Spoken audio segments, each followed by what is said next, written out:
তুমি কি জানো আমাদের কলিজার নবী সাল্লাল্লাহু আলাইহি সাল্লামের জীবন কতটা কষ্টের ছিল? তিনি শিশু অবস্থায় তার মা বাবাকে হারিয়েছিলেন। মানুষ তাকে এতিম বলে গালি দিত, তার পবিত্র গালে থাপ্পড় মারত। অসহায় নবীর কান্না ছাড়া আর কোনো পথ ছিল না। নবুয়ত পাওয়ার পর তার আপনজনরাই হয়ে ওঠে তার চিরশত্রু। তাকে পদে পদে হত্যার চেষ্টা করা হয়।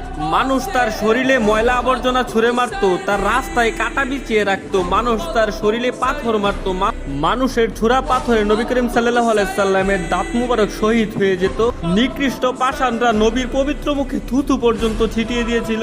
নবী করিম সাল্লাল্লাহু আলাইহি সাল্লামের কষ্টের দহন আরো বাড়লো যখন তার শিশুকালে কলিজার 3 পুত্র সন্তান ইন্তেকাল করেছিল। আবার কলিজার নবীর ঘরে চুলাও জ্বলতো না। ঈদের দিনও তিনি না খেয়ে ঈদগাহে যেতেন। ইসলামের জন্য আমার নবী 3 বছর গাছের পাতা খেয়ে বেঁচেছিলেন। এত কষ্টের মাঝে থেকেও আমাদের কলিজার নবী আমাদের জন্যই শুধু কেঁদেছেন। আমার এই অসহায় নবীকে যদি ভালোবাসো তাহলে কমেন্টে লেখো আই লাভ মুহাম্মদ এবং